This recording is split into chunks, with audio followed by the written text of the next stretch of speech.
Bonjour tout le monde et bienvenue dans cette nouvelle vidéo. Aujourd'hui, nous allons voir ensemble en quoi le système des retraites des Français est actuellement mauvais et voir pourquoi il ne fonctionne plus du tout. Nous allons voir aussi en quoi le système actuel est semblable à une pyramide de Ponzi. Le but ici du coup va être d'apporter des arguments pragmatiques pour venir ici critiquer ce système de manière constructive. Et le but aussi sera de savoir quelles mesures pouvons-nous mettre en place afin de réagir face à ce système qui ne fonctionne plus et préparer sa future retraite. Allez, c'est parti.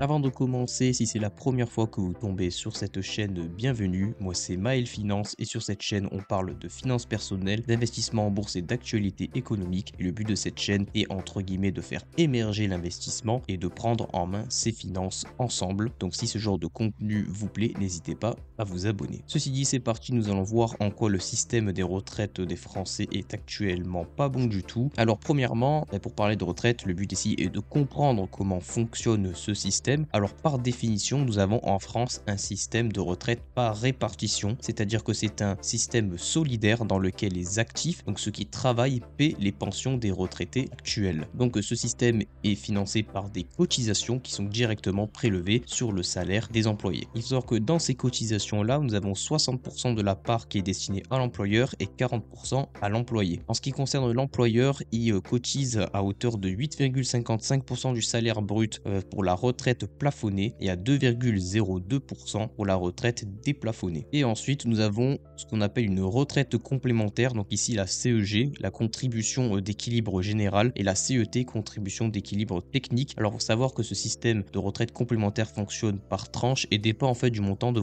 votre salaire. En gros, plus le salaire est élevé, plus le salarié et l'employeur vont cotiser. C'est un petit peu comme les tranches d'imposition. En ce qui concerne l'employé, lui va cotiser un peu moins que l'employeur. Il cotisera à hauteur de 6,9% de son salaire brut pour la retraite plafonnée et il cotise à hauteur de 0,4% de son salaire brut pour la retraite déplafonnée. Et là aussi, l'employé va payer une partie en retraite complémentaire qui dépend là du salaire qu'il touche. Pour comprendre ici dans les détails comment marche ce système de retraite, j'ai pris l'exemple ici avec une fiche de salaire. Donc ici, j'ai pris le salaire médian qui s'élève à 2600 € brut en France et nous voyons que nous avons trois types de cotisations pour la retraite: la sécurité sociale vieillesse plafonnée et déplafonnée et la retraite complémentaire comme j'ai présenté juste avant. Et donc on remarque que l'employeur ici va cotiser 431,8 €. Ce sont les cotisations que l'on trouve à gauche sur la photo du dessus et le salarié lui va cotiser 294,06 €. Ce sont les données que l'on trouve à droite sur la photo au-dessus. Donc ainsi, un travailleur français touchant le salaire médian permet à la France de générer 725 € pour financer les retraites. À noter du coup que ces cotisations de retraite sont tout de même assez conséquentes pour l'employeur et pour l'employé, comme vous l'avez vu ici à hauteur de plus de 400 € pour l'employeur et à presque 300 € pour l'employé. Donc voici à peu près comment le système de retraite marche. Il faut du coup retenir que nous cotisons en tout cas les travailleurs cotisent afin que les retraités actuels puissent bénéficier de ces pensions. En soi, on remarque du coup que c'est un système assez complexe, il y a plusieurs lignes, il y a plusieurs paramètres à prendre en compte, mais grosso modo, ça ressemble à ça. Maintenant que nous avons vu comment fonctionne le système par répartition de la retraite en France, maintenant nous allons voir pourquoi tout simplement ce système-là ne marche pas. Et premièrement, c'est parce que nous avons affaire à un système de Ponzi. Alors, le système de Ponzi, à la base, il faut comprendre que c'est une escroquerie, entre guillemets, c'est une fraude dans laquelle quelqu'un va vous promettre que vous gagnez de l'argent si vous placez sur tel investissement, mais lui, en fait, va vous rémunérer en faisant entrer de nouveaux arrivants. C'est-à-dire que les nouveaux arrivants qui vont investir l'argent sur son fonds va en fait donner cet argent-là aux anciens arrivants. Donc c'est ce que démontre ici tout à fait cette image-là, c'est-à-dire que les arrivants qui sont ici financent ceux qui sont juste au-dessus, qui financent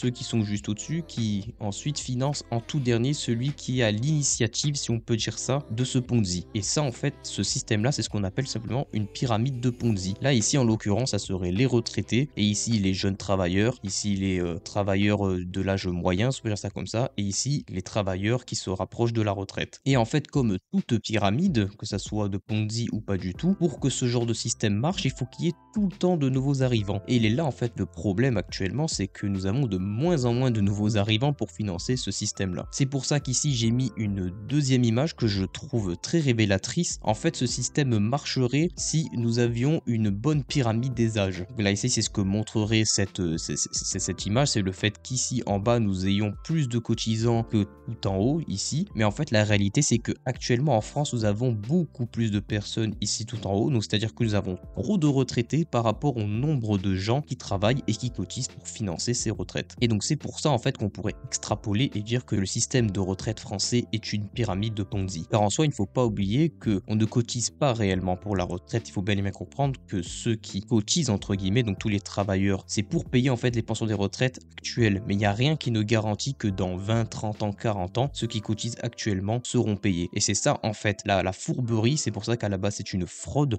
et qui explique du coup la pyramide de Ponzi. Donc comme je l'ai expliqué, en fait le problème actuel le principal réside dans le fait qu'il n'y a pas assez de cotisants. Parce que quand le système a été mis en place, ce système des retraites, il a été mis en place à l'époque quand il y avait 4 travailleurs pour un retraité, c'était pendant le baby boom. Donc évidemment que ce système-là a marché vu qu'il y avait beaucoup de nouveaux arrivants pour financer ce qui était tout en haut, entre guillemets. Maintenant, malheureusement, ce nombre s'élève à seulement 1,7 travailleurs pour un retraité, ce qui est beaucoup trop peu. C'est-à-dire que actuellement, il y a 1,7 travailleurs qui portent, entre guillemets, à eux tout seuls, le poids de un retraité. Et le danger, c'est que nous arrivons bientôt à un travailleur qui portera lui seul la pension d'un retraité. Donc comment peut s'expliquer le fait qu'il n'y ait pas assez de cotisants? Premièrement, ça peut être dû à un problème de chômage, donc en France, tout simplement le fait qu'il n'y ait pas assez de gens qui travaillent, ce qui peut justifier, entre guillemets, cette baisse des cotisants, mais pas que. Il y a aussi notamment le problème de démographie en France, car en effet, en 1960, il y avait presque 3 enfants par femme, il y avait 2,85 enfants par femme en 1960, alors qu'en 2022, il s'élève à 1,79 enfants par femme. Et c'est d'ailleurs quelque chose qui est important à noter en France, c'est que la natalité en France est stagnante, elle est constante depuis presque 40 ans. Et c'est un danger en fait pour le système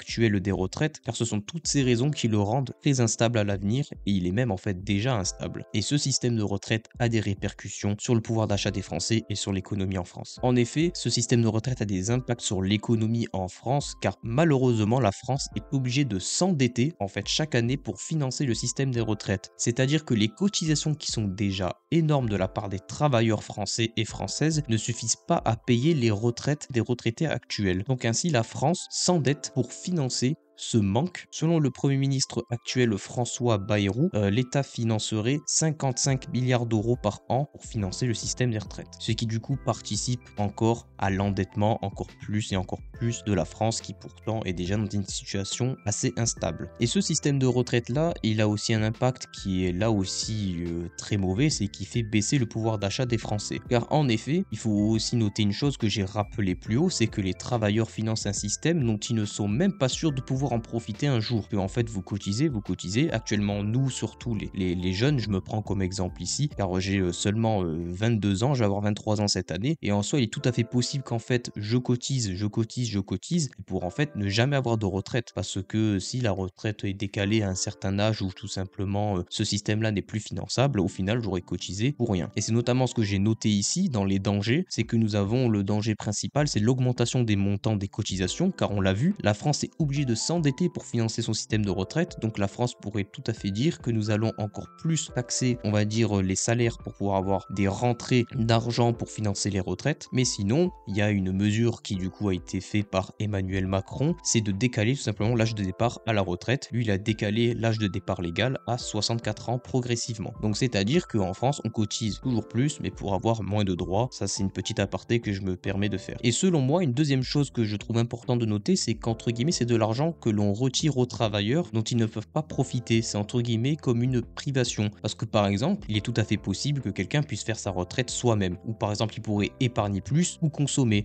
Par exemple, ça pourrait l'aider à payer son loyer, à payer sa nourriture, à payer ses vacances, etc. Par exemple, il pourrait très bien décider de faire sa retraite lui-même, d'épargner tous les mois. Mais imaginons, le mois de décembre, il y a des cadeaux à payer en plus, etc. Mais tout simplement, il décide de ne pas épargner pour sa retraite à ce moment-là et de payer les cadeaux. Bref, en tout cas, avoir des cotisations aussi élevées, en fait, ça vient un peu détériorer le pouvoir d'achat, car les gens ne peuvent pas décider, entre guillemets, de ce qu'ils pouvaient faire de cet argent. Il y a un manque, en fait, de flexibilité, si on peut dire ça comme ça. Et un dernier problème, c'est le fait que les employeurs payent leurs employés plus cher sans que leurs employés gagnent plus d'argent. C'est un problème récurrent en France qui fait souvent débat. C'est tout simplement la différence entre le super brut et le salaire net qui est trop important. Donc pour rappel, le super brut, c'est le coût en fait total de votre salaire, la charge en fait de l'employeur, donc en prenant les charges, les cotisations, cotisations patronales, etc. Maintenant que nous avons vu quels sont les problèmes liés au système des retraites, l'endettement, la baisse du pouvoir d'achat des Français, etc., quelles solutions il faut mettre en place pour s'en sortir? Premièrement, dans l'idéal, mais ça nous n'avons pas la main dessus, il faudrait que l'État réforme son système des retraites. Il faudrait une réforme libérale et commencer par passer en fait un système par capitalisation, par exemple 50% répartition, 50% capitalisation. Pour que vous compreniez ce système-là, j'ai mis l'exemple de l'Allemagne qui a le plus vieux système de retraite d'Europe et qui se veut en fait à moitié par répartition et à moitié par capitalisation entre guillemets. En fait, ils ont favorisé le système par capitalisation afin de permettre aux travailleurs de faire fructifier leur argent, donc en investissant, immobilier, bourse, etc. Ils peuvent placer comme ils le veulent, mais il y a tout de même une partie par distribution qui permet de garantir une retraite minimale à chacun des retraités. Et ça, en fait, ça serait un système entre guillemets idéal où on laisserait tout simplement la possibilité aux gens de faire leur retraite eux-mêmes, mais tout de même d'un autre côté, on ne les laisse pas entre guillemets sans rien, on leur donne quand même un minimum. Et du coup, ainsi, nous, côté travailleurs, qu'est-ce qu'il faudrait que l'on fasse? Eh ben, c'est investir pour sa retraite. Et d'ailleurs, plus on commence jeune, mieux c'est. Et selon moi, la meilleure chose à faire pour préparer sa future retraite, c'est d'investir en bourse en ayant une stratégie hyper simple, ETF en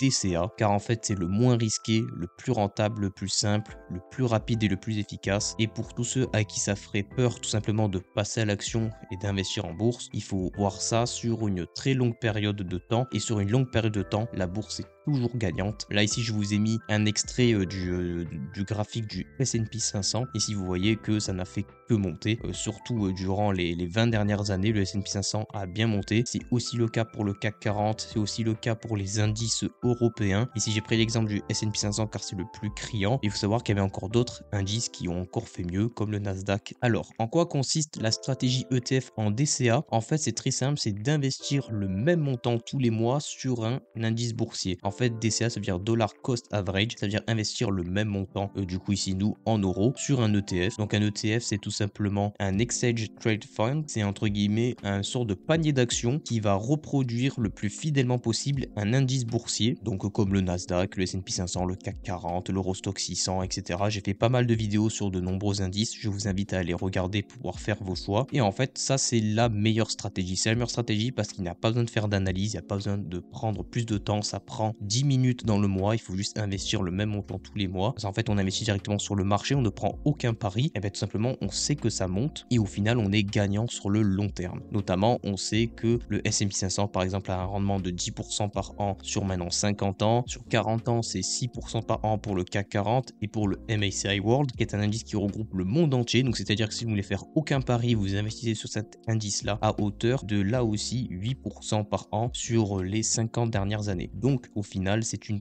très bonne stratégie pour pouvoir préparer sa retraite car on bénéficie des intérêts composés sur laquelle j'ai notamment là aussi fait une vidéo si ça vous intéresse où j'explique les intérêts composés. Quoi de mieux pour vous montrer ça que de prendre un exemple concret. Ici, imaginons que la France décide de passer à un système de retraite 50-50 comme on l'a vu au-dessus. Reprenons l'exemple précédent à 2500 € de salaire médian pour l'employé. Ici, au lieu de cotiser 725 € tous les mois, maintenant il aura 350 € en plus sur son salaire qui pourra investir car en effet l'employeur et l'employé cotisent 2 fois moins. S'il décide d'investir sur le S&P 500 à hauteur de 10% par an et en prenant en compte 2% d'inflation par an, il aura un capital final de plus d'1 million d'euros, ce qui est beaucoup plus élevé que les 1400 € de retraite moyenne des Français tout en ayant cotisé beaucoup moins. Et d'ailleurs ici nous n'avons pas l'ajout de la retraite minimale qui est censée être assurée par l'État dans ce système là. Alors ici l'horizon de temps était de 40 ans, donc oui ça fait pas mal d'années. Ici j'ai pris l'exemple d'un employé qui commençait à